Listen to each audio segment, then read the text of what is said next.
Hello everyone, welcome back again to my YouTube channel Imran biology.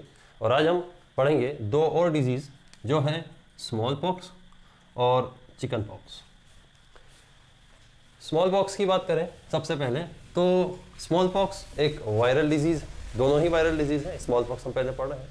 Small pox जो है एक viral disease है जिसका पैथोजन या जिसका वायरस जो होता है वो वेरियोला वायरस होता है।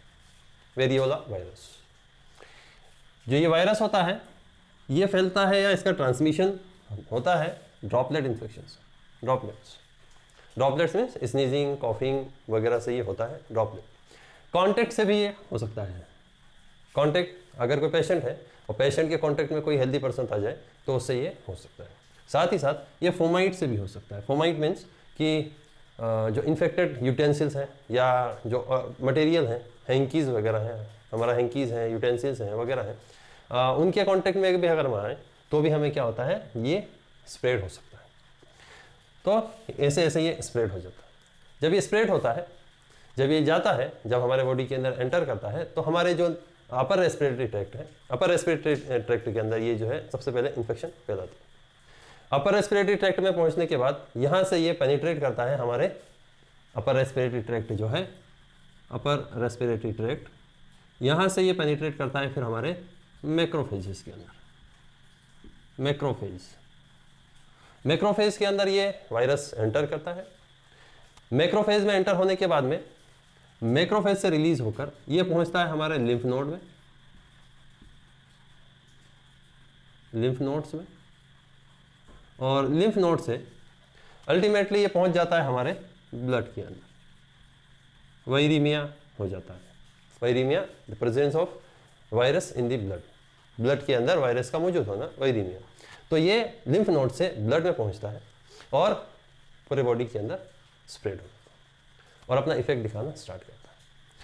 अब ये जो है वायरस, इसका इंक्यूबेशन पीरियड हम देखें, इसका इंक्यूबेशन पीरियड जो होता है अप्रॉक्स 12 डेज होता है, लगभग 12 दिन के अंदर 12 दिन का इसका इंक्यूबेशन पीरियड होता है।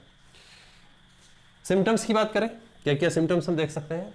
तो जो सिम्टम्स होते हैं, सिम्टम्स, इनिशियल सिम्टम्स जो होते हैं थोड़े से जनरल सिम्टम्स होते हैं। इनिशियली में अगर हम देखें तो इनिशियल जो सिम्टम्स होते हैं, जैसे हाई फीवर होता है शुरुआत के अंदर, जो हमें जो है फीवर वगैरह जैसा चीज़ होती है। फीवर के साथ हेडेक होता है, सर दर्द वगैरह देखने को मिल सकता है। बैकएक हो जाता है, कमर वगैरह दर्द करती है। मेलेज वगैरह हो जाए, थकान वगैरह बॉडी के अंदर देखने को मिल सकता है। ये तो जनरल सी चीज़ें हैं जो इनिशियल सिम्टम्स हैं, ये इनिशियली स्टेट के अंदर देखने को मिलता है। लेकिन जैसे जैसे डिजीज़ प्रोग्रेस करती है वैसे वैसे जो है एक की सिम्टम इसका जो देखने को मिलता है वो होता है रेशेस। रेशेस, बॉडी के ऊपर रेशेस हो जाते हैं। जो बॉडी है वहाँ पर रेशेस हमें देखने को मिलते हैं। स्किन के ऊपर जो है रेशेस हो जाते हैं, हमारे जो फेरिंग्स वगैरह से स्टार्ट होते हैं पूरी बॉडी के अंदर वो फैल जाते हैं। अभी जो रेशेस फैलते हैं, ये जो रेशेस हैं ये आगे जाकर ब्लिस्टर्स में कन्वर्ट हो जाते हैं। ब्लिस्टर्स मीन्स छाले, जो छाले वगैरह होते हैं उन ब्लिस्टर्स के अंदर ये कन्वर्ट हो जाते हैं। उनके अंदर एक जो है वाटर जैसा एक फ्लूइड भरा होता है उन ब्लिस्टर्स के अंदर, जो धीरे धीरे पस में कन्वर्ट हो जाता है। वो जो अंदर है वो पस बन जाता है, वहाँ पस हो जाता है, और वो जो ब्लिस्टर हैं उनको फिर बोल दिया जाता है पस्ट्यूल्स। तो जो रेशेस हैं वो अल्टीमेटली किस में कन्वर्ट हो जाते हैं, पस्ट्यूल्स के अंदर। पस्ट्यूल्स मीन्स ऐसे ब्लिस्टर जिनके अंदर क्या हो, पस हो। तो पूरी बॉडी के ऊपर ये पस्ट्यूल्स देखने को मिलते हैं। जब रिकवरी होती है इस डिजीज से तो ये जो पस्ट्यूल्स है लास्ट में स्केब में कन्वर्ट हो जाते हैं। स्केब मीन्स जो ब्लैक कलर की पपड़ी आ जाती है ना, जब भी कभी जैसे चोट लग गई तो जब वो ठीक होता है, पुंड वगैरह, घाव वगैरह, तो ब्लैक कलर की जो स्केब आता है या पपड़ी आती है वही स्केब है ऐसा। तो जब ये भी ठीक होते हैं तो क्या होता है, स्केब फॉर्मेशन हो जाता है। और ये स्केब जो होते हैं आखिर में क्या हो जाते हैं, फॉल ऑफ हो जाते हैं, गिर जाते हैं, निकल जाते हैं। ये ऐसा स्मॉल पॉक्स के अंदर होता है। अब यहाँ ये स्मॉल पॉक्स के अंदर जो स्केब गिर जाते हैं, लेकिन गिरने के बाद क्या होता है कि यहाँ पर ये जो है स्पॉट जो होते हैं ना, स्पॉट, उनको क्या करते हैं, वो दिखने लगते हैं इसके अंदर। स्पॉट मतलब कि यहाँ पर जो है पॉक्स हो जाते हैं। पॉक्स मतलब वो बॉडी के ऊपर पूरा जो है ऐसे पॉक्स या जो है गड्ढे गड्ढे से दिखाई देने लगते हैं इस केस के अंदर। अब ये जो है पॉक्स और पोक मार्क्स भी बोल सकते हैं हम इनको। पोक मार्क्स हो जाते हैं। ये जो है ये तो इसके थे सिम्टम्स के बाद में इसका कोई ट्रीटमेंट नहीं है, सिम्टोमेटिक ट्रीटमेंट दिया जाता है। नॉर्मली जो है पेशेंट को इससे रिकवरी प्रिवेंशन की अगर हम बात करें तो बहुत ही ज़्यादा फ्लूइड का इंटेक करना चाहिए, ज़्यादा रेस्ट करना चाहिए, ऐसी चीज़ें लाना चाहिए जिससे हमारा इम्यून सिस्टम थोड़ा स्ट्रॉन्ग रहे। तो ये सारी चीज़ें करके हम इससे प्रिवेंट भी कर सकते हैं। बेसिकली इसका कोई ट्रीटमेंट नहीं है। हाँ, इसकी वैक्सीन अवेलेबल है, लेकिन एक चीज़ हो, वैक्सीन है जिसको एडवर्ड जेनर ने सबसे पहले डिस्कवर किया था।